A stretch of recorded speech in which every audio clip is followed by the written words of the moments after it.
Raffi Ahmad dan Nagita Slavina beri Bonge tiket umrah. Namun, Bonge menolaknya lantaran dirinya membutuhkan uang untuk merenovasi rumah. Saat Nagita Slavina menyuruh Bonge untuk memilih umrah atau uang tunai sebagai hadiah ultah. Kata "AA itu lo mau pilih mana buat hadiah ulang tahun, mau umrah apa mau uang?" tanya Nagita Slavina seperti dikutip dari laman YouTube Rans Entertainment, Rabu, tanggal 24 Agustus tahun 2022. Bonge langsung bertanya dirinya ingin umrahkan kedua kakek dan neneknya.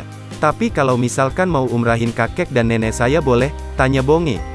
Nagita pun langsung mengiyakan perbuatan mulia Bonge tersebut. "Ya boleh bebas," jawab Nagita. Lantaran belum siap, Bonge pun mengaku belum siap untuk umrah dan mendahulukan kakek dan neneknya. Tetapi, Bonge tiba-tiba berubah pikiran untuk memilih uang tunai. Bonge pun memilih uang tunai adalah untuk merenovasi rumahnya dan menghidupi keluarganya.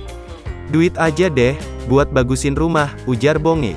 Istri Raffi Ahmad itu pun langsung menasehati Bonge untuk tak foya-foya jika diberikan uang tunai. "Jangan boros, jangan dipakai buat yang gak penting-penting. Jangan dipakai buat gaya hidup," ucapnya. Tak hanya itu, Nagita Slavina juga menasehati Bonge untuk dapat mengatur uang yang diberikannya. "Kalau dipakai buat foya-foya awas lo, harus nabung buat masa depan buat sekolah adek," terangnya. Ibu dari Rafathar Malik Ahmad dan Rayanza Malik Ahmad ini memperingatkan artis berkat Citayam Fashion Week ini uang tersebut dipakai untuk membahagiakan keluarganya.